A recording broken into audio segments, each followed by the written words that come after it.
when President Donald Trump blurted out codeword protected Israeli intelligence to Russian officials in the Oval Office, he not only undermined other nations' trust in the U.S. to keep secrets, the president may have further destabilized the already uneasy relationship between Israel and Iran, and by extension the entire Middle East.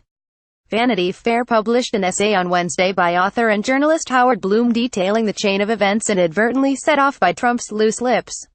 Blum dissected the now notorious May meeting in the Oval Office from a number of different angles, questioning whether the president revealed the information out of genuine incompetence, an overeager desire to impress his guests with his secret knowledge, or whether the president is genuinely acting in Russia's strategic interest. Whatever the motivation, Trump has soured, perhaps irrevocably, the relationship between U.S. intelligence services and Israel. "I get great intel," the president boasted on May 10 to Russian ambassador to the U.S. Sergei Kislyak and Russia's foreign minister Sergei Lavrov.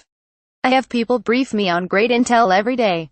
He quickly went on to share with representatives of a foreign adversary not only the broad outlines of the plot to turn laptop computers into airborne bombs, but also at least one highly classified operational detail, the sort of sensitive, locked-in-the-vault intel that was not shared with even Congress or friendly governments, wrote Blum. He continued, "The president did not name the U.S. partner who had spearheaded the operation." Journalists, immediately all over the astonishing story, would soon out Israel. But, more problematic, President Trump cavalierly identified the specific city in ISIS-shelled territory where the threat had been detected. Now, Blum said, the president's reckless disclosure continues to wreak havoc. U.S. intelligence agencies no longer trust Trump not to leak strategic information to the Kremlin. Third country agencies, ally nations like the Five Eyes and Israel, no longer believe that their sensitive information is safe in U.S. hands. Israel is reportedly furious with Trump over the leak and battening down for possible hostilities with Russia's closest strategic ally in the region, Iran. "Trump betrayed us," said a senior Israeli military to Vanity Fair. "And if we can't trust him, then we're going to have to do what is necessary on our own if our back is up against the wall with Iran." A war between Israel and Iran could be catastrophic for the region and plunge it into chaos.